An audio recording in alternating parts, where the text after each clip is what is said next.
tema que no nos tienen en otras asignaturas, que son los métodos complementarios, y son básicamente los que enfocamos más en medicina interna, en el estudio de las enfermedades respiratorias, pero eso no implica que estos estudios no se puedan utilizar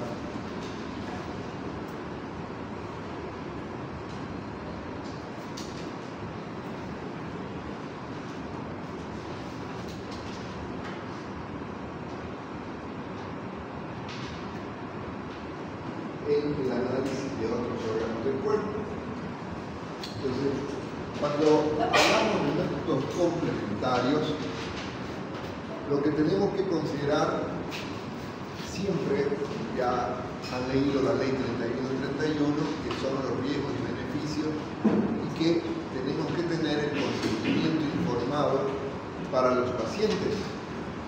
Entonces, nosotros ponemos en una balanza: ¿lo necesito para mi diagnóstico? Si la respuesta es sí, ¿este estudio tiene algún riesgo para la salud del paciente? Si la respuesta es sí, antes de solicitarlo, tengo que consultarlo con el paciente, explicándole los potenciales riesgos, y no solo eso, sino llenar un formulario de consentimiento informado, lo propio donde lo tengan que hacer el estudio. Allá también ganamos el consentimiento, y clasificamos en dos aspectos: los invasivos y los no invasivos. Cuando hablamos de invasivos, básicamente implica que estamos poniendo alguna barrera de defensa de nuestro cuerpo, pero existen también situaciones en las cuales no se rompen barreras específicas, pero que hay un riesgo potencial. Por ejemplo, una radiografía. La radiografía tiene un riesgo, es invasivo, no es invasivo, no afecta nada, ok.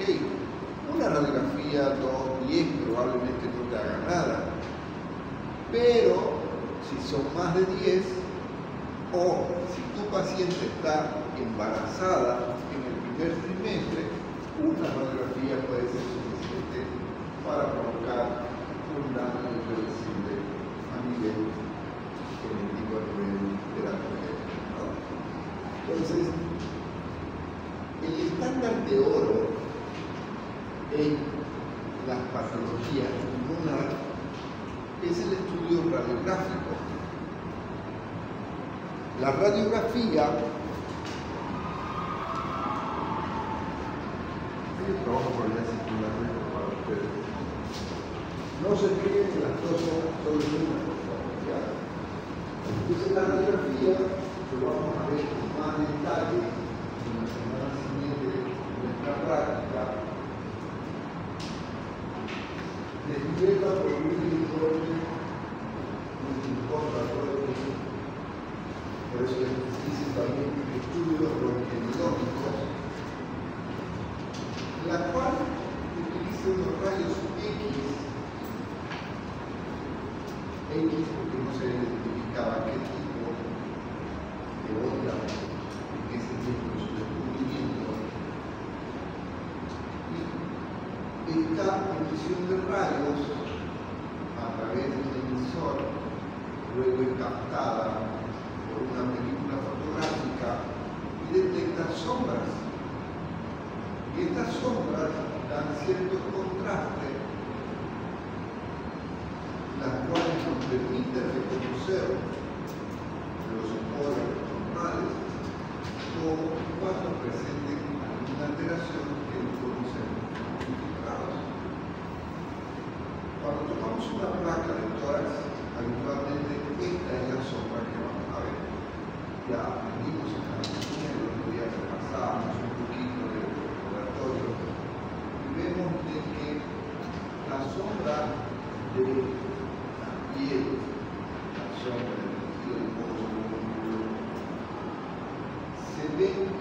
escala de grises, desde lo más blanco hasta lo más oscuro, tenemos aérea, oleosa, calcio, aérea, oleosa, agua, calcio y una quinta que en ocasiones está representada. Las características de su técnica, de cómo la tomamos, qué identificamos, lo vamos a ver en la práctica. Y vamos a aprender a reconocer además qué tipo de alteraciones tenemos. Esto porque lamentablemente en nuestro peso no hay una materia que llegue específicamente en cardiología. En cardiología, en su formación de cardiología, interpretaron imágenes cardiológicas radiográficamente. Entonces, ahí vamos a repasar un poco, vamos a hacer el índice cardiovascular, lo vamos a hacer en la práctica. Y vamos a poder identificar si hay una neumonía, si hay una doctora, si hay un derrame pleural, si hay un tumor, si hay una cardioplegaria, si hay una neumonía. La mayoría de las patologías pueden interpretarse con la ayuda de la radiografía.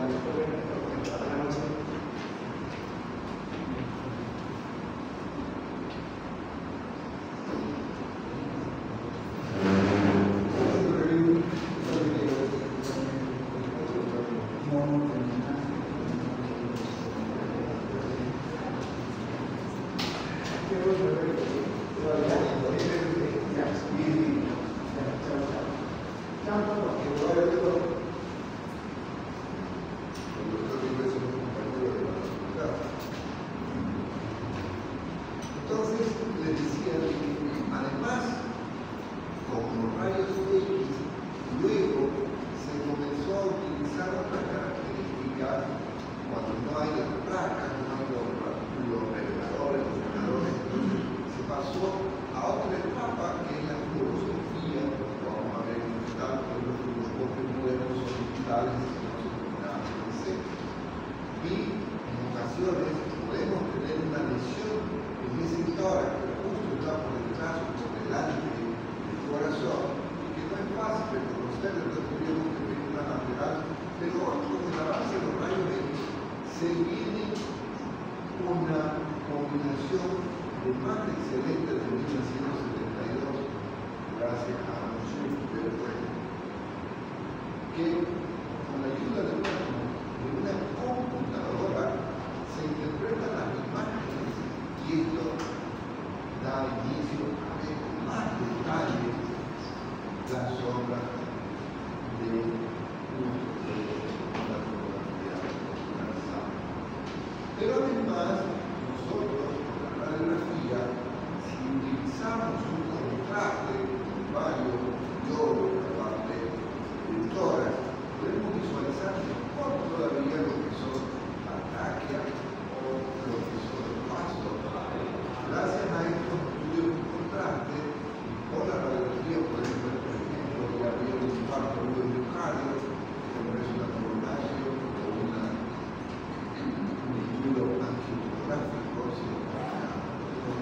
todos los hechos de movimiento que estamos viendo ahorita tal vez no es fácil de interpretar, pero las características, cuando estemos mirando en detalle, veamos cómo hacer sus características técnicas para ver si está bien tomada, mal tomada, si está inclinación o extensión, porque antes de interpretar una fotografía o una radiografía, yo primero tengo que ver 7 elementos de las características técnicas.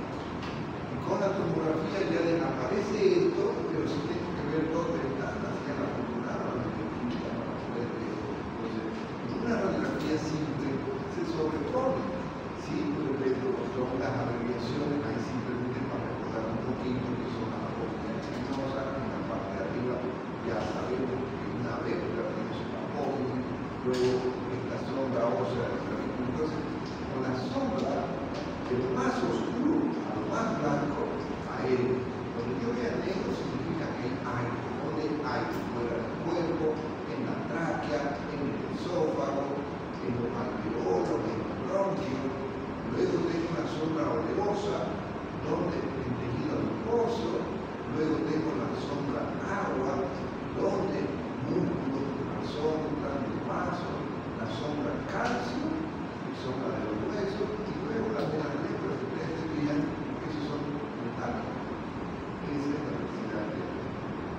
Entonces, con esa sombra, yo sé que el corazón es un tejido, es una masa muscular, entonces tiene que tener densidad agua.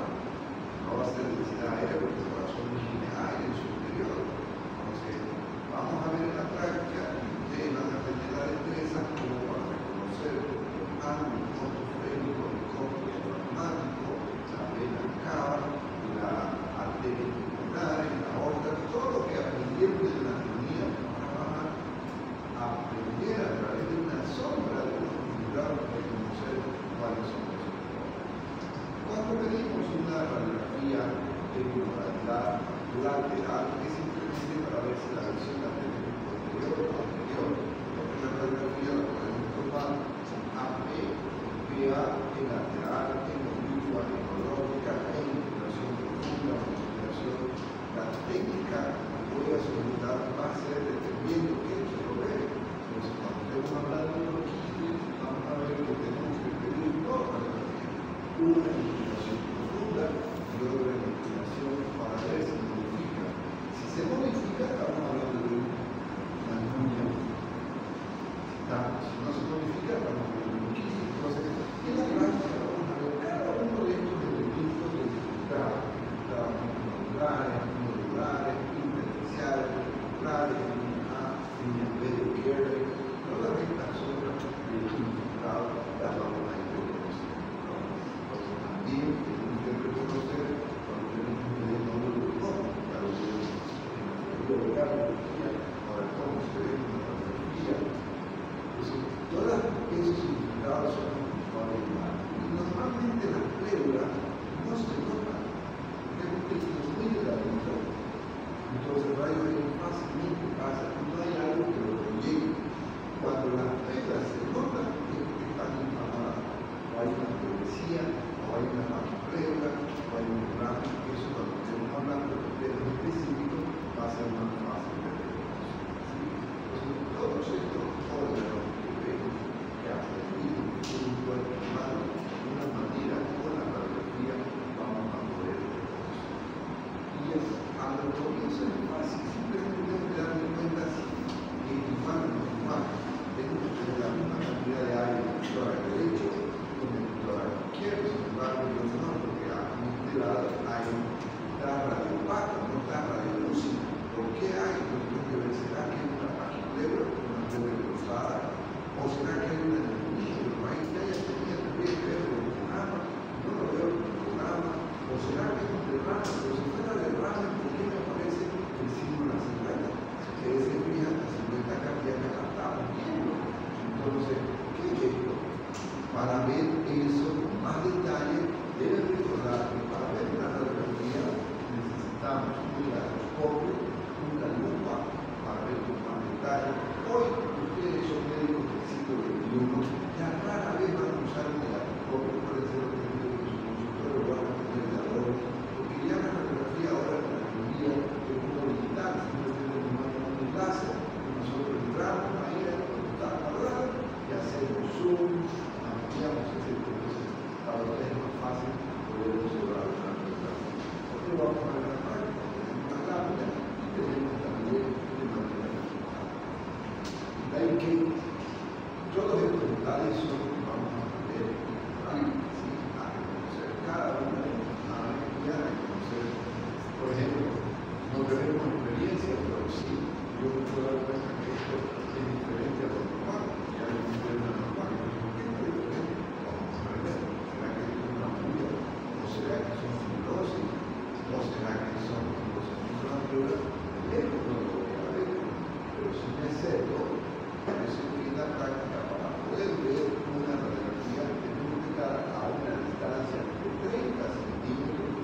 Yo lo veo mirando la radiografía a 2 metros, por supuesto que puedo dar cuenta de los huesos, de los detalles, no lo vas a ver, por eso es que se requiere de una lupa para ver esas cuestiones pequeñitas, ¿no? Entonces, esto lo vamos a trabajar. Ya vamos a avanzar que es una anatomía, vamos a mejorar la semiología de esa anatomía, que es lo que estamos aquí, en esta radiografía.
La tomografía es un rayo que hay que observar una tomografía, pero el costo, no en todos los lugares tenemos tomógrafo. Una radiografía que te cuesta habitualmente 60 bolivianos, una tomografía va desde 400 bolivianos a $400, dependiendo dónde la vas a hacer y cómo la quieres hacer. Entonces, si lo que yo quiero es una neumonía confirmada, no necesito una tomografía. Pero si yo tengo una neumonía y la radiografía no me la muestra, y yo apunto el vector y tiene toda la clínica, pero la radiografía no debe. Ahí se justifica una tomografía. Vamos a ver casos clínicos en los cuales la radiografía es aparente normal y cuando colgamos una tomografía justo la lesión que estaba acá detrás del corazón. Porque el corazón está aquí, tenemos un paso adelante y tenemos un paso detrás. Entonces, de ahí que en situaciones. Otro método complementario que vamos a ver, no sé cómo lo voy a lograr con ustedes, porque en primera práctica tenía más de 30 compañeros. ¿Dónde voy a meter 30 si la norma me permite solo 10? ¿Cómo voy a hacer una ecografía a mi paciente para mostrarles? Por eso es que me gustaría que nos organicemos mejor, total ustedes deciden cómo quieren, porque les he dado esa flexibilidad, pero ¿cómo voy a hacer una ecografía con 33 compañeros al lado? Vamos a estar amontonados, solamente van a ver los 5 que están adelante. Por eso es que sugiero que nos organicemos de una manera. He visto que somos 81 compañeros en la lista, no tengo la lista oficial. ¿Cuántos son ustedes? 101. Ok, una división apropiada estaríamos hablando de 20 estudiantes, ¿no? Por grupo, 5 por 2, 10. Entonces, eso sería lo equitativo, que podamos ponernos de acuerdo y no más de 20. Pero la muestra, la de ayer, era 33. Entonces, veamos. Y todos los años, el lunes solo hay 1 o 2. No sé por qué no les gusta el lunes. No he visto todavía mi gráfico de la lista, pero les aseguro que no llego a 10 los lunes. Pero viernes y sábado, sí. Yo creo que miércoles estoy con 33. Sábado con más. Entonces, vamos a ver. Total, ustedes deciden cómo quieren la clase. ¿Sí? Para los que no tuvieron la primera clase, les hago el recuerdo, con el conocimiento, y yo lo voy a tratar con mi hijo. Porque si están aquí, ya solo les falta llorar. Si llegó hasta esta etapa ya para que difícilmente la deje la carrera. Por lo tanto, espero el comportamiento del médico. Es decir, que si alguien está hablando, para hablar, levantamos la mano para poder hablar. Y lo otro que evitamos es reírnos en clase, a no ser que contemos un chiste. ¿Sí? Que hace ratito escuché un niño y escucho un mundo de hablar. Entonces, pueden interrumpirme las veces que quieran, pero solo tenemos que levantar la mano para que vean. ¿Sí? Entonces, organicémonos para que yo pueda brindar una mejor enseñanza. Depende de ustedes. No, queremos los 30, ok, no me importa la psicología, me gusta más cardiología y me gusta más neurología, lo acepto. Total, no todos van a ser internistas, algunos serán cirujanos, otros, etcétera, etcétera.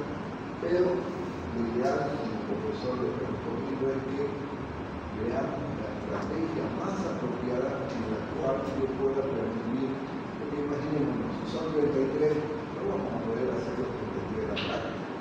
Entonces lo voy a dividir los 33. Esta semana tienen 10, la otra semana 10, la otra semana 10. Es decir que de las 12 semanas solamente van a haber 4 pacientes. En cambio, si no organizamos, las 11 semanas voy a ver pacientes. Pero eso depende de ustedes. El hospital no me permite meter 30 y por respeto al paciente tampoco podemos tomar. En semiología vamos a tomar.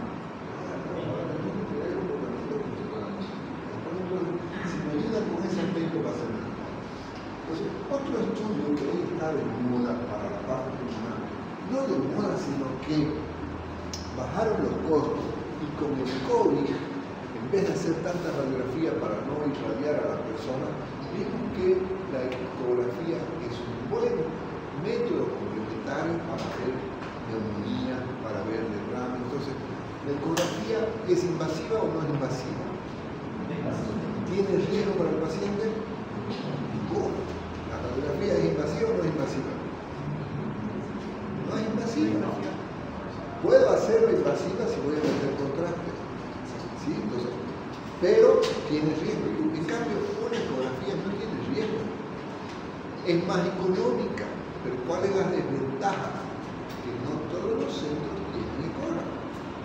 Entonces, tenemos que estar en una ciudad, porque si estás en provincia, no todos los lugares van a invertir 30.000, 40.000 de ecógrafos, nos costó $65.000. Pues el hospital lo puede pagar, nosotros pagamos impuestos, pero en una comunidad generalmente los ecógrafos. Y hoy la ecografía está en el bolsillo. El otro día voy a una feria, $5.000 un ecógrafo, el software, y me lo dan en mi celular. Entonces, el traductor inalámbrico ya no tiene que estar conectado, simplemente enciende el botón y se conecta. Hermoso para ser portátil, pero claro, ese es traductor, no puedo hacer lo que hago con este traductor ginecológico, traductor convexo y traductor lineal. Me imagino que lo puedo comprar también, ¿no? Pero la calidad de imagen no estaba tan mala. En el celular, en una resolución, han visto cómo está la calidad ahora de la imagen del celular en una resolución. Entonces, pero si tenemos suerte de que no seamos luz muy abundante, vamos a poder hacer la ecografía, porque no hago guardia de emergencia, tengo disponibilidad del equipo. Entonces, o si nos organizamos, podríamos ver los días que estoy de turno dividido.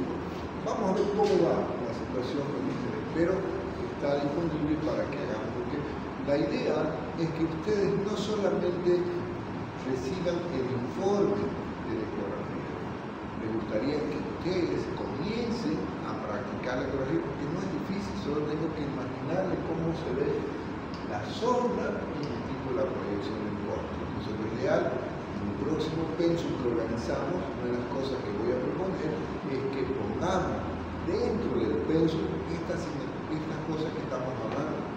En mi época de estudiante yo llevaba durante un año radiografía. Hoy en la Católica, que soy director, logré poner en el pensum una materia que es imagenología, ecografía, resonancia, hay específico. Entonces esa misma idea pretendo, cuando diseñemos el pensum, plantearlo acá, porque creo que es necesario. Y lo ideal es que nosotros salgamos de la facultad sabiendo usar la ecografía, no tengamos que hacer después un diplomado, invertir el tiempo, invertir en plata para hacer un diplomado, porque hay cosas básicas que las puedes hacer. Entonces, esto básico lo vamos a hacer si se puede. Depende de ustedes, porque ver tumor, ver líquido, ver neumonía, está fácil. ¿Cuándo es fácil? Cuando el paciente no tiene mucha grasa. Si tenemos una persona muy voluminosa, no es fácil, porque la distancia de radiación de sus sonidos, porque son sonidos, solo me llega al 5 centímetros, por más potencia de la Tierra. ¿Sí? Entonces, además que tiene la opción de doble. Y hoy hay otra ventaja más que es el EBUS. Vamos a hacer una charla, tengo un compañero de curso que trabaja en Estados Unidos y tiene su centro de EBUS, así que vamos a hacer un día de eso, una clase en directo para que nos muestre cómo hacer. Entonces, esto que le digo, tengo la suerte que es un compañero de curso. Entonces, él tiene un centro donde se mete como para hacer una endoscopía, pero en vez de ir al tubo digestivo, nos vamos a la vía aérea y tiene en la punta un ecógrafo humano. Así como vieron en cardiología, que hay una ecografía transesofágica para ver lo mejor el corazón de la parte interna, también para pulmón tenemos este tipo, que es ecografía endobronquial, que además podemos combinar terapéutica haciendo un procedimiento de respiración. Entonces, ¿cuándo voy a pedir una endoscopía, una EBUS, de abreviación en inglés? Endobronchial ultrasonografía. Vamos a ver en cáncer, cuando no estamos seguros, vamos a ver en sarcoidosis o cuando tenemos un cuerpo plano. Y la tomografía lo vamos a ver con detalle. Vamos a ver que es un corte axial, es un corte coronado, es una reconstrucción 3D. La verdad que hoy los últimos tomógrafos se hacen 64 cortes, o sea, en menos de 5 minutos tenés desde la coronilla hasta el talón, una tomografía de cuerpo entero si la querés pedir. La de tórax nos la hacen en menos de un minuto, más tarde procesarse que nos entreguen que es la célula. Este equipo aniquilar es el mejor y fíjense que podemos hacer la reducción de densidades que solo puedo quedarme mirando la vía aérea. En la misma tomografía, solamente que uno juega con la densidad y hago una reconstrucción. Lo podemos ver. El corazón lo podemos ver latiendo. Como se graba, el movimiento de contraste, hacer un corte de 30 segundos y puedes ver su contracción. Entonces, realmente es muy posible. Este estudio, que parece que estamos mirando dentro de la tráquea, porque es el tráquea, porque tiene anillo, aquí estoy viendo la carina, la visión. Esto no es más que una tomografía. Esta reconstrucción de acá, le hacemos un zoom y cambiamos el corte, porque aquí estoy viendo un corte coronal, en cambio aquí estoy viendo un corte axial. La misma imagen, entonces es una imagen. La tomografía, vamos a ver un caso clínico interesante que, a pesar que la lesión se veía en la radiografía, se veía en la tomografía, el pobre paciente 10 días internado en terapia con problemas respiratorios, hasta que se les pide una endoscopía y se ve que tenía un hueso.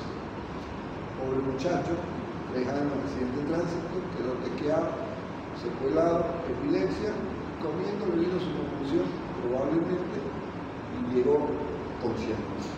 La radiografía se veía, la tomografía se veía mejor. No la detectaron. ¿Por qué? Porque los colegas que estaban de turno a las 3 de la mañana no interpretaron de manera adecuada. Por eso es que una de las cosas que yo voy a insistir con ustedes en la práctica es que seamos sistemáticos para poder ver imágenes, que no necesito ser experto para reconocer eso. Otra técnica que vamos a utilizar para ver tromboembolismo pulmonar, para ver cáncer y metástasis, es la gamografía. La gamografía es invasiva porque utiliza radioisótopos. Podemos tener una gamografía para ver la perfusión, es decir, el intercambio gaseoso, y otra para ver la perfusión, es decir, el rellenado de la circulación. Entonces, para ello voy a usar o el tecnesio 99 o voy a usar el xenón 133. Entonces, lo que quiero ver es difusión, y pregunto en el examen siempre, si lo que quiero ver es difusión, ¿cuál estudio recomendamos? La respuesta es una gamografía con xenón 133. Si lo que quiero ver es un tromboembolismo para ver si hay circulación o no, voy a pedir para ver la perfusión con tecnesio 99. Y hoy, lamentablemente, no lo tenemos este equipo en Santa Cruz, solo está en La Paz y fuera del país. Es otro equipo que usa radioisótopos, que es el famoso PET. Ustedes van a escuchar, le van a hacer un PET scan. No es más que scan de tomografía y PET, tomografía de emisión de positrones. Es decir, que esta tomografía utiliza un radioisótopo, que no es más que una glucosa que la marca, y eso nos permite observar. Se me ha perdido mi gráfica. Ok, cuando tenga el tema, sí lo voy a mostrar. Aquí me falta una gráfica, que son como colores, pero lo vamos a ver. Cuando esté hablando de la lesión, ahí voy a hacer el recuerdo de la tomografía de emisión de positrones. Esto nos ayuda mucho pero hay que tener cuidado porque podemos tener falsos positivos cuando hay cuestiones inflamatorias. Lo mismo que la gamografía, a veces pareciera que hay una lesión de MTS, o sea, de metástasis, y no es más que el paciente pudo haber tenido un golpe, una lesión inflamatoria, y que nos puede hacer confundir. Por eso que primero preguntamos exactamente qué algo no es paciente. Y si combinamos el contraste con los rayos X, como les mencionaba hace un momento, si utilizamos un diodo, aquí estoy invirtiendo, por si acaso en la radiografía tengo la opción de invertir la polaridad. Normalmente el contraste lo voy a ver blanco, pero aquí lo invierto, les voy a enseñar cómo lo hacemos para poder visualizar mejor. Aquí estamos viendo el tallado de la aorta, donde se le ha puesto un contraste a la circulación y luego le tomamos una radiografía. Esta misma radiografía, esta esta imagen es de una fluoroscopía. ¿Okay? Aquí, esto, si lo ven redondito, este es un monitor donde estamos viendo al vivo. Cargamos el contraste y estamos viendo cómo se rellena.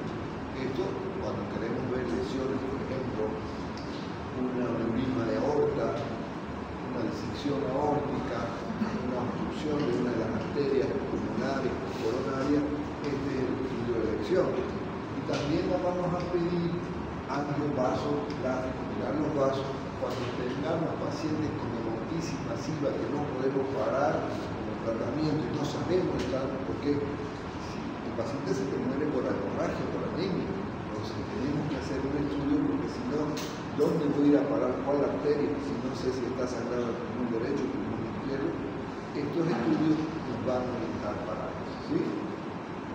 Y si esto lo combina en una tomografía, nos da mucha mayor sensibilidad y especificidad para poder llegar a la pena. Otro estudio que lo tenemos en Santa Cruz, pero el costo es un poquito mayor que una tomografía, es la resonancia magnética. La resonancia magnética igual utiliza un contraste, pero no es tan lesivo. Por si acaso me olvidaba mencionar, que lo voy a resaltar en la parte de la práctica, es que los contrastes son riesgosos de anafilaxia, como también riesgosos de provocar falla renal. Entonces, por eso siempre pedimos creatinina primero. La resonancia tiene esa ventaja que el contraste que usan no le bloquea el riñón. Puede dar igual la media, puede. Y tiene la ventaja de que puedes visualizar mejor la parte blanca. Entonces, lo malo del resonador, aparte del costo, es que al paciente tenés que prepararlo, porque tiene que estar quieto durante 30, 40 minutos, echado en un ambiente que tiene un sonido de feo. ¿Alguien conoce un resonador? Vamos a visitar un resonador, lo voy a mostrarles en video. Está sonando fuerte, como si estuviera golpeando un martillo neumático. Por eso le ponen audífonos, le ponen música para que distraiga, pero lo más complicado es la claustrofobia, porque no hay nadie a tu lado, estás ahí sentado, echado en esta máquina que se parece a un tomógrafo, y nos va a ayudar para cuando no podemos detectar muy bien con una tomografía la resonancia en forma. ¿En qué caso? Inflamatorio o en caso de cáncer, lesiones neoplásicas. Igual tenemos los mismos cortes, axial, sagital, coronal, y podemos hacer sustracciones, como en este caso, que simplemente no estoy viendo los pulmones, simplemente estamos viendo los vasos. Corazón, aorta, pulmonar, cava, subdivisiones. Entonces, hay quinto parénquima, tiene esa ventaja. Pero, el otro conflicto, que no todos los tomógrafos tienen sustracción parametaria. Si hay una persona que tiene grampa por una cirugía, tiene un esteno, tiene un marcapaso, hay que preguntar a qué centro lo voy a enviar. Porque si lo pones, es como un imán, se lo va a arrancar del cuerpo. Entonces, en la película Terminator, ¿la vieron Terminator? Ahí como lo detiene, ¿no? Al poder malo, enciende un resonador, porque el imán que tiene lo atrae. Lo mismo ocurre.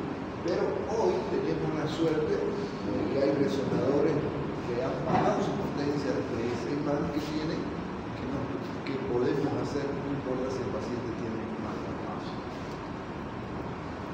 Y ahora entramos un poquito más adentro en los métodos invasivos. La fibrobroncoscopía, otra palabra es endoscopía. Fibrobroncoscopio o endoscopio son sinónimos, ¿sí? El más común lo conocemos como endoscopía, pero el término es fibrobroncoscopio. Hoy tenemos la suerte que los fibrobroncoscopios son más delgados que el dedo meñique. Por lo tanto, ya podemos entrar a zonas delgadas que antes no podíamos hacer. Entonces, y otra de las ventajas que tiene, fíjense, pareciera que estamos haciendo una endoscopía digestiva, pero no es digestiva, estamos en la vía aérea. Entonces, hay obstrucción, hay cuerpo de cráneo, hay sangrado, hay lesiones, hay procesos neoplásicos, hay lesión tumoral. mucho mejor entrar y visualizar la lesión.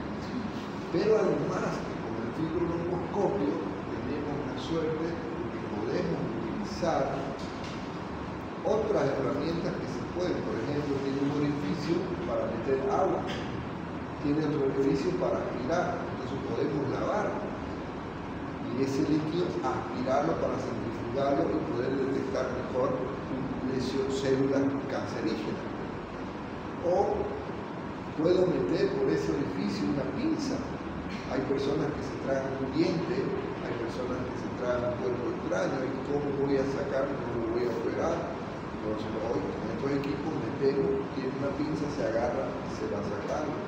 O si quiero hacer una biopsia, por ese mismo orificio, agarro otra pinza, meto y saco un pedazo. Entonces hoy la utilización de este equipo favorece mucho para la detección de las enfermedades pulmonares, solo que hay que tener precaución, ya que el paciente primero tiene que estar consciente, segundo no tiene que estar con estrés respiratorio, tercero no puede estar sangrando.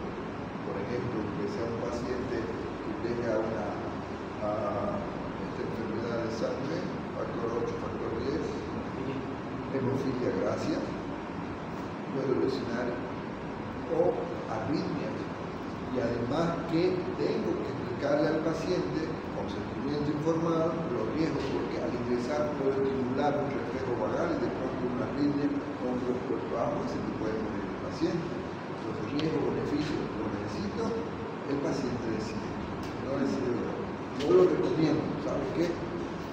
Sospecho un cáncer, todo lo que le he hecho no ha sido fácil, pero entonces la alternativa sería que entremos a hacer una biopsia antes de pensar en una cirugía del tórax, pero este estudio obviamente no lo voy a asustar. De una manera delicada, éticamente le explico los riesgos que pueden tener. Entonces, fíjense cómo ingresamos, aquí estamos en la cabina, como está la emisión, todo el este bloque más delgado. Hoy con los equipos puedo. Y hoy también nos ayuda para poner las prótesis. Con el COVID hemos tenido muchas desventajas. Pacientes intubados hacen lesión de tráquea, esa lesión se va estenosando, se va fibrosando, entonces el paciente no puede respirar, entonces agarra este aparato, se coloca una prótesis, se lo ancla sin necesidad de operar la tráquea. Y lo tenemos en Santa Cruz. No necesita el paciente ir a otro lado, lo tenemos acá. Aquí, ¿dónde estamos? En el bronquio, en la tráquea. Conozco los anillos, tráquea. Claro que yo insisto que, y por eso que les muestro imagen, porque en ocasiones te va a llegar el informe, pero la imagen no coincide. Porque puede haber error de la secretaria al poner el emisor. Entonces, quisiera recomendarles que antes de que lean qué es lo que dice el estudio, primero miren la imagen. Si le dice un tumor, te lo tiene que mandar la foto del tumor. Si te dice que tiene hongo, si te dice que tiene úlceras, entonces primero veo que conozco qué es lo que hay. Por ejemplo, aquí, caso no me llama la atención y luego contrasto con el limón. Entonces, tengan precaución.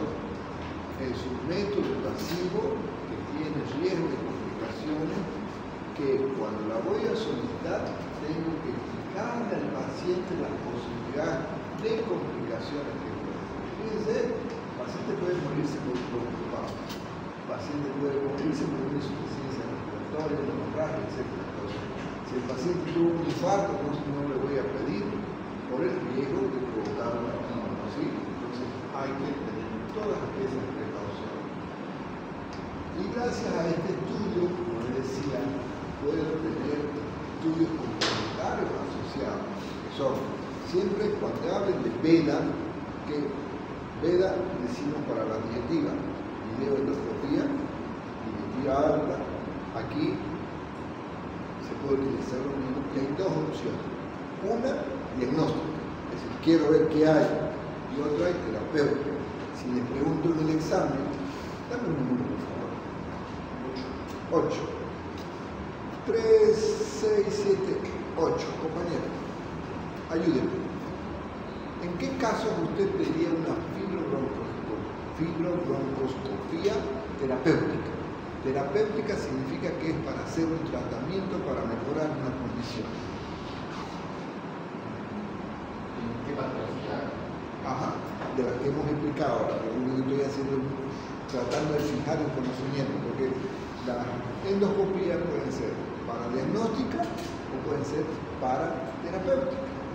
Por ejemplo, cuando hacemos hemorragia digestiva, vemos que el diagnóstico es una varice que está sangrando, entonces agarro, la convierto en terapéutica, hago una endoligadura o por ahí meto y hago una esclerosis, etc. Y en pulmón, ¿cuál sería el ejemplo para hacer la terapéutica? No. Ajá, ¿cuál? Fibrobroncoscopía, bronquio y pulmón. ¿Me das un número mientras vas pensando? 7. 1, 2, 3, 4, 5, 6, 7. Compañero. No, su compañera. Sí. ¿Sí? ¿Me ayudas?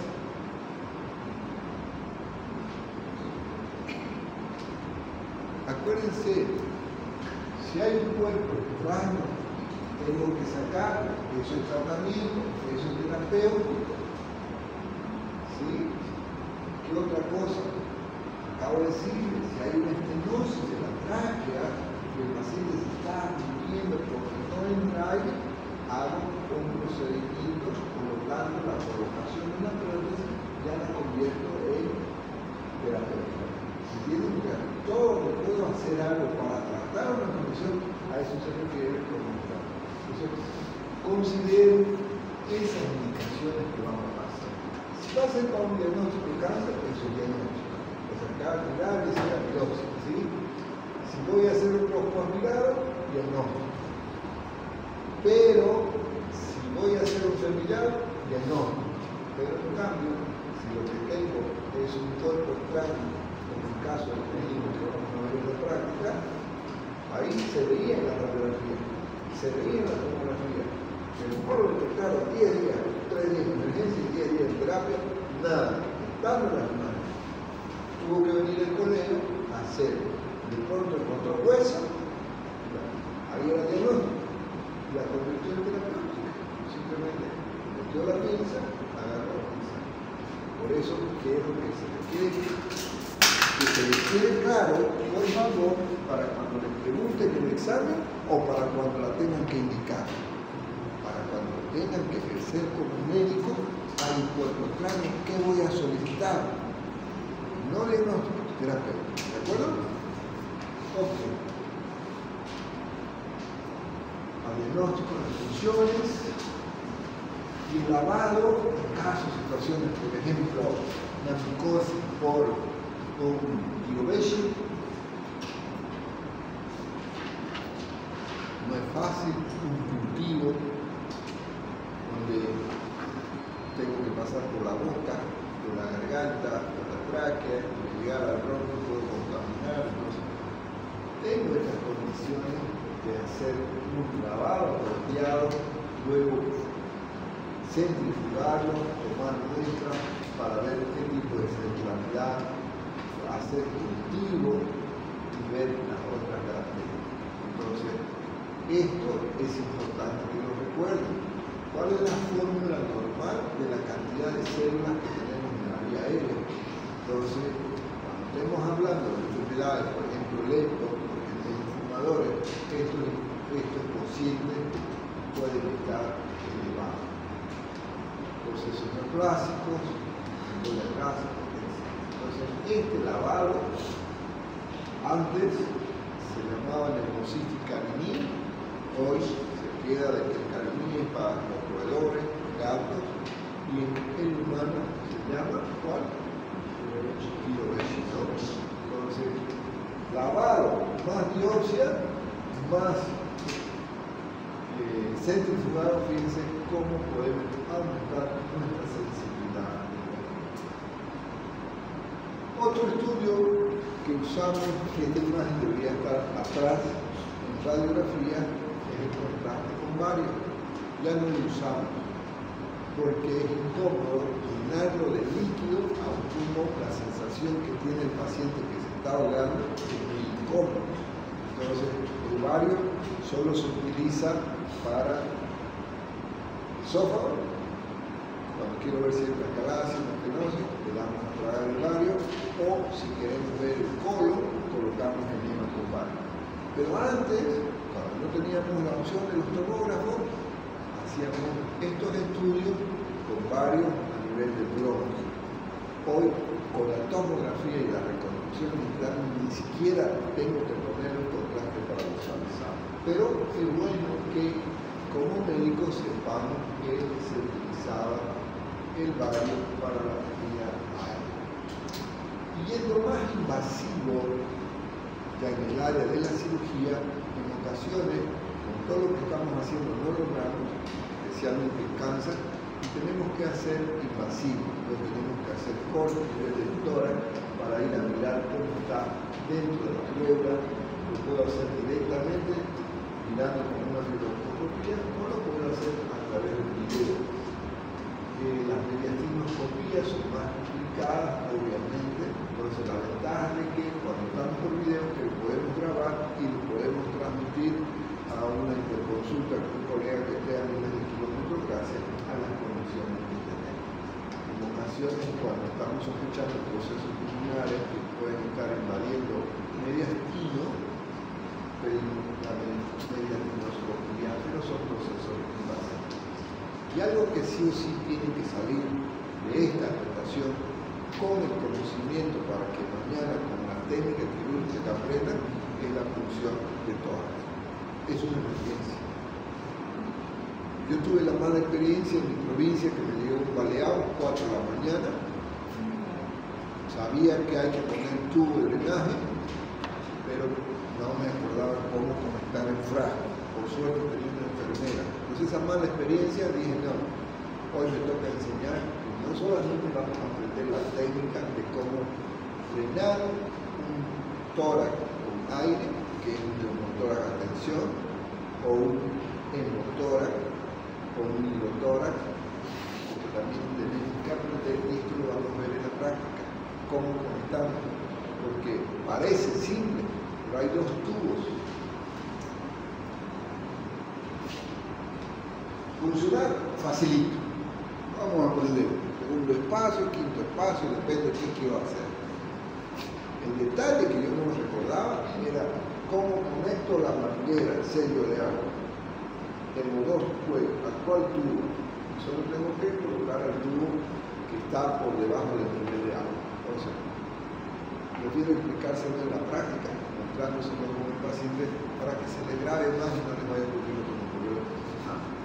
Entonces, esto lo podemos hacer cuando hay situación de emergencia. No necesito tener un super material, basta con una brándula grande, salvo la vida. El periódico he visto que con un lapicero salvaron la vida.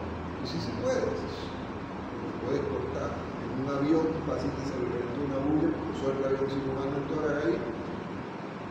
Y nosotros en el hospital, pues, si no tengo el tubo apropiado, me consigo una brándula, conecto un equipo de suero, me hago un sello de agua y le salvo la vida hasta que, porque un paciente se puede morir de tanta la presión que mete el diafragma, y si tenés una bulla, una perforación, esto comienza los alveolos a ser comprimidos por el mismo aire, que es el tórax de tensión. Y lo propio es como el líquido.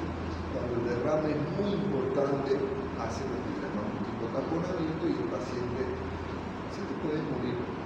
Y esto lo vamos a aprender a reconocer el diagnóstico y a reconocer el tratamiento. Y con su práctica de cirugía, que ya aprendieron técnica quirúrgica, asepsia, antisepsia, más lo que van a llevar en la materia el año que viene, estoy seguro que van a poder resolver.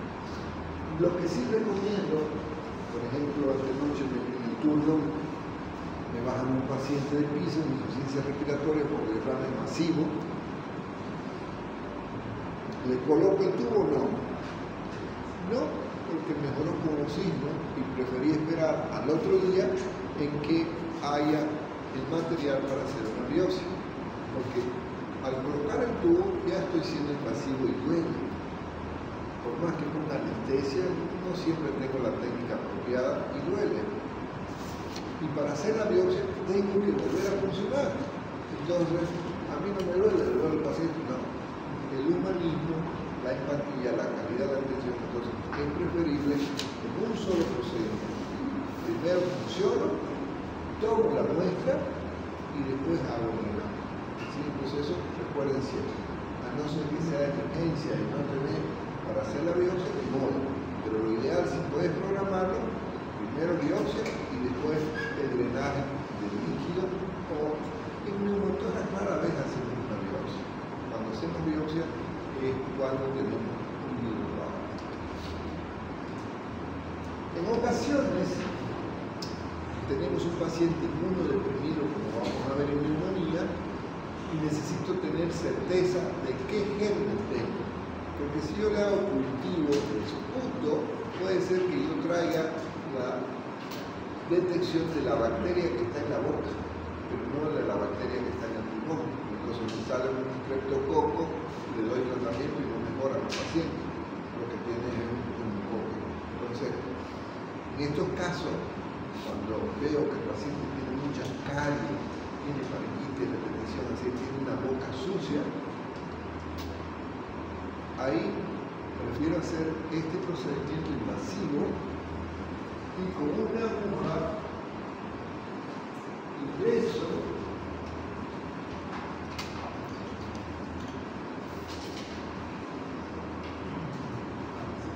funcionamos. Si ya no tengo opción de contaminar con bacterias en la boca, yo estoy aplicando directamente.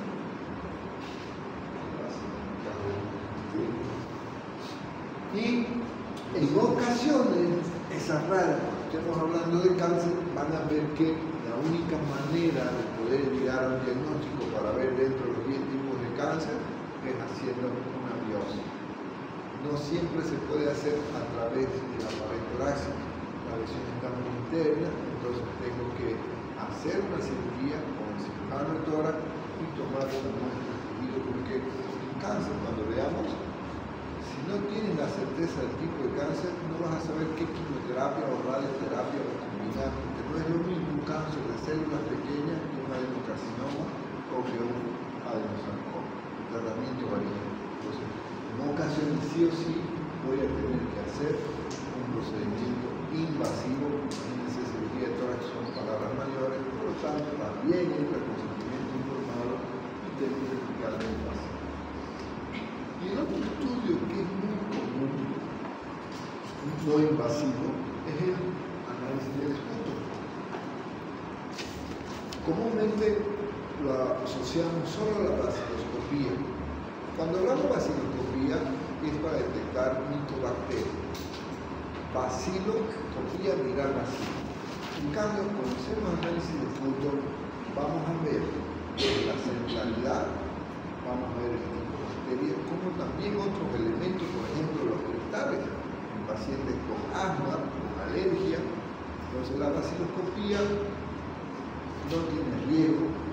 En ocasiones, a veces, cuando el paciente no tiene mucha expectoración, tengo que nebulizarlo con solución fisiológica para que haya mayor humedad.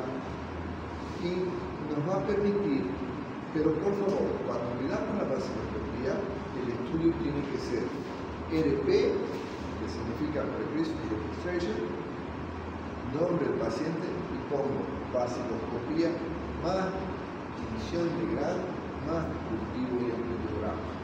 Porque si le pongo solo baciloscopía va a decir, va a mirar tiene o no tiene bacteria. Aquí tengo que pedir emisión de Gram para ver si hay Gram positivo o Gram negativo. Tengo que ver la celularidad como la emisión. Entonces, no quedo solamente con el análisis de esto, es mi teoría. Ahora, ¿cómo hago la orden?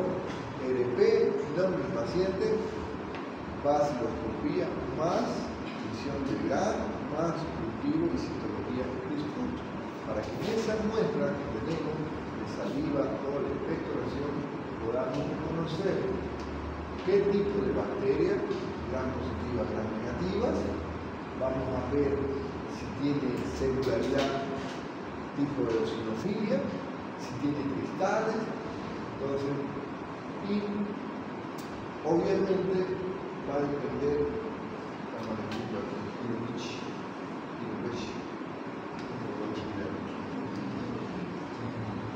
ahora, tenemos pruebas que no necesariamente son de la parte respiratoria. Cuando hablemos de neumonía típica se van a acordar. Hay enfermedades pulmonares que las analizamos en orina. En las neumonías atípicas no pido análisis de flujo. O si pido, tengo la posibilidad que no va a salir negativo, porque tengo que poder es en orina. O bien en sudor. Y además que utilizamos, por ejemplo, la prueba purificada para el tema de tuberculosis y el hemograma. El hemograma nos orienta si tenemos un problema de anemia como causa de insuficiencia respiratoria, si tenemos un proceso infeccioso, bacteriano, leucocitosis con desvío a la izquierda, o es viral, tenemos desvío a la derecha, es decir, los linfocitos están aumentados. Y tenemos las pruebas funcionales. Las pruebas funcionales hablamos de gasometría y espirometría y DSO. La pletimografía casi ya no se hace. Entonces, cuando quiero ver cómo está funcionando el intercambio gaseoso, ahí que voy a pedir para medir CO2 y oxígeno, gasometría. Pero la gasometría además me permite ver cómo está el medio interno desde el punto de vista de los hidrogeniones, si hay acidosis o alcalosis, si es metabólica, si es respiratoria, cómo está su ANK, cómo está su lactato, ¿no? Y el test DLCO, ahí tenemos que ver desde abreviación en inglés, difusión plan CO2, DLCO, que es la difusión pulmonar del dióxido de carbono. Pero esto es invasivo. En cambio, si no tengo esa opción, tengo alternativa de oximetría de pulso, pero ahí no va el pH, simplemente va a ver cómo está el oxígeno, y su otro sería el capnógrafo, que puedo medir la cantidad de CO2, pero no es completo. Entonces, lo ideal, quiero ver la prueba funcional, recuerden, gasometría. ¿Qué veo en la gasometría? Oxígeno, CO2, bicarbonato, lactato y pH. Son 5 elementos que me permiten valorar. Si lo que quiero ver cómo está la capacidad de difusión del dióxido de carbono, prueba el DLCO. Difusión del dióxido de carbono pulmonar. Si quiero ver cómo están la parte de los volúmenes, antes hacíamos la pletimografía, hoy realmente nos vamos específicamente a la espirometría. Tenemos en el laboratorio espirómetro, practicamos en fisiología espirometría porque tenemos el laboratorio. Bien, entonces en el hospital también lo vamos a ver y va a ser más fácil para ver. Y la espirometría, básicamente, 3 elementos quiero que se graben bien, que el volumen respiratorio forzado a un segundo, eso cuando estemos hablando de ECO, crónica de asma, quiero que lo vuelvan a recordar, como también la capacidad de estar forzada y la curación. Entonces, ¿cuándo voy a pedir una espirometría? Para hacer el diagnóstico y para ver cómo está el resultado del tratamiento. ¿Está mejorando? ¿Tenemos un paciente que es asma o es bronquitis crónica o es EPO? ¿Qué me dice la espirometría? Con la prueba. La espirometría tenemos que hacerla con una prueba más.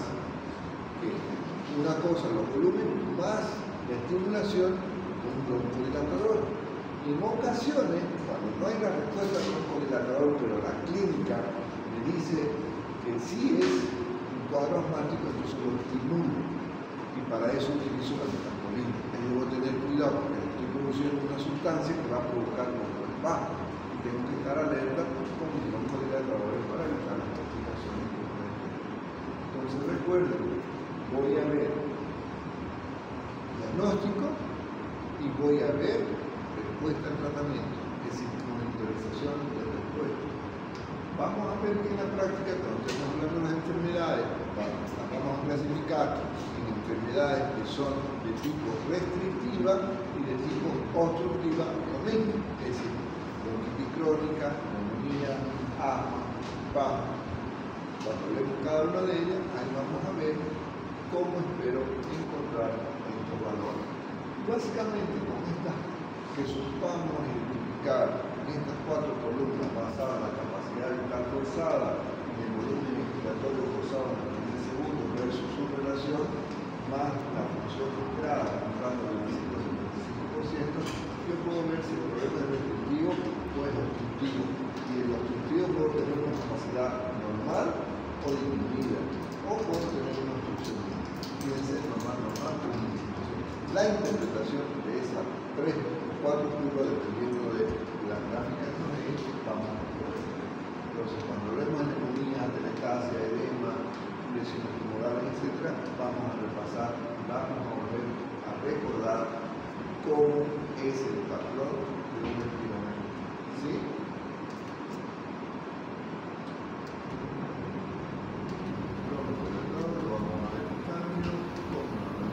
Estas son las curvas que te mostré: patrón obstructivo, patrón normal, patrón restrictivo. Casi no tengo uno, ¿no? Entonces, tenemos que terminar la rotación sabiendo interpretar una radiografía, qué patrón nos presenta. Y lo bueno es que es fácil, porque simplemente, bueno, es fácil cuando recordamos los valores normales del funcionamiento, ¿no?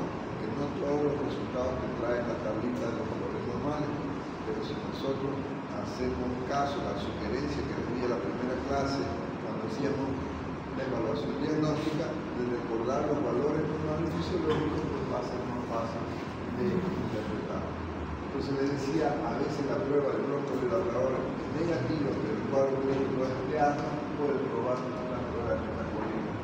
Esto siempre se olvida cuando nos preguntan el examen. ¿En qué caso vamos a usar la prueba de metabolismo? En el tratamiento vamos a ver problemas de asma, la gasometría, lo que acabamos de referir nuevamente. Esto es DLCO. ¿Qué es DLCO? Difusión celular de monóxido de carbono. D, L, de pulmón. No. Ok. Este es el tema que teníamos preparado por ahora. Siguiente clase vamos a hablar de tuberculosis, que es una enfermedad muy frecuente que tenemos. Vamos a ir a la bronquitis, a las neumonías. ¿Preguntas? ¿Preguntas? Por favor. ¿Cuáles eran los gases que veíamos? Los dos, el CO2 y el oxígeno. Eso es lo que me digo, cómo está el intercambio de CO2. Tengo mucho CO2, no estoy eliminando. Tengo poco oxígeno, no estoy ingresando. Porque si pasa eso además, por 5 elementos que valoramos: oxígeno, dióxido de carbono, pH, para ver si hay acidosis. Luego voy a ver cómo está compensando, cómo se está llenando y tiene que ver su animal. Doctor, ¿se puede hacer una fluoroscopía aspirativa para nosotros tan más en un paciente que no puede sacar el punto? Claro, es una indicación. Pacientes ancianos, pacientes con fibrosis, que no tienen capacidad de tener muchas circulaciones y están en proceso neumónico de prevención, es una indicación. Esa seguiría siendo una indicación diagnóstica. Claro, no es correcto. Cuando haces una acción que mejora o supone una complicación o un proceso, ahí es la terapia o tratamiento. No me corregía la No, porque lo que está tratando es conseguir qué es la bacteria que está.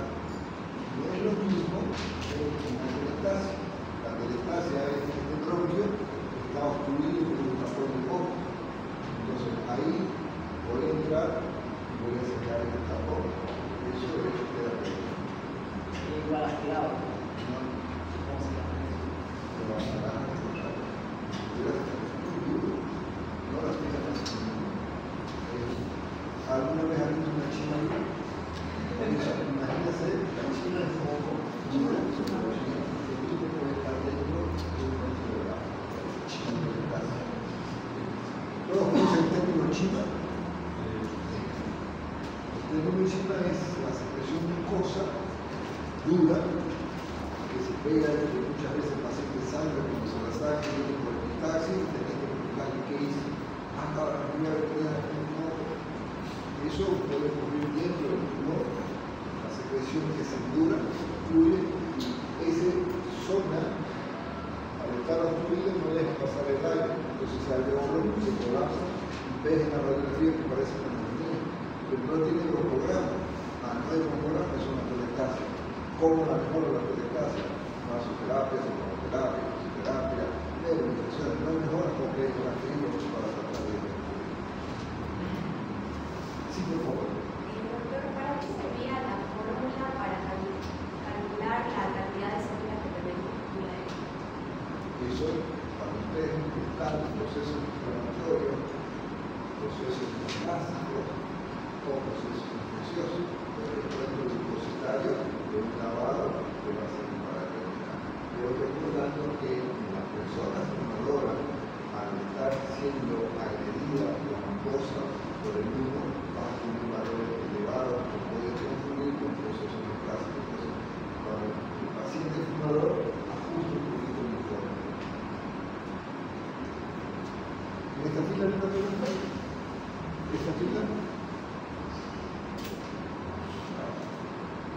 Ok, buenas noches. Siguiente clase vamos a pedirle a Fausto que